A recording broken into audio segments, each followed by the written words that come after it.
మన హనుమంతుడు శ్రీరాముడు ఇద్దరు భయంకరంగా కొట్లాడుకున్నారు అని, వాళ్ళ మధ్య భయంకరంగా యుద్ధం జరిగింది అని మీకు తెలుసా?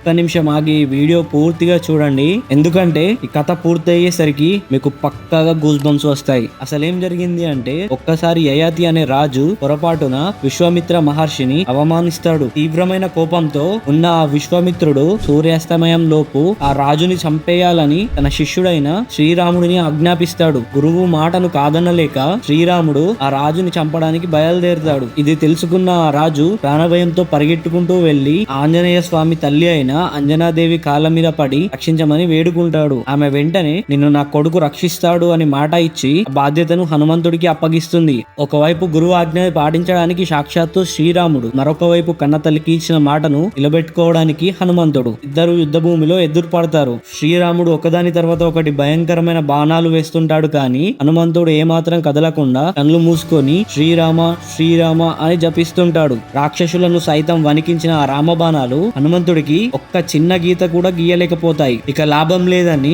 చివరిగా శ్రీరాముడు ప్రపంచంలోనే అత్యంత శక్తివంతమైన తన బ్రహ్మాస్త్రాన్ని తీసి హనుమంతుడిపైకి వదులుతాడు. అప్పుడు కూడా హనుమంతుడు ఏమాత్రం భయపడకుండా రామనామాన్నే మరింత గట్టిగా జపిస్తూ ఉంటాడు. సరిగ్గా అప్పుడే ఒక పెద్ద అద్భుతం జరుగుతుంది. రాముడి పేరు జపిస్తున్న హనుమంతుడిని చూసి ఆ బ్రహ్మాస్త్రం ఆయనను ఏమీ చెయ్యలేక ఆయన చుట్టూ భక్తితో ప్రదక్షిణాలు చేసి శాంతించి వెనక్కి వెళ్లిపోతుంది. చూసారుగా, కళ్ళ ముందు ప్రాణం పోయే పరిస్థితి ఉన్నా నీలో స్వచ్ఛమైన భక్తి ఉంటే ఏ శక్తి నిన్ను ఏం చెయ్యలేదు. ఈ విషయం మీకు ముందే తెలిస్తే కామెంట్ లో జై శ్రీరామ్ అని రాయండి.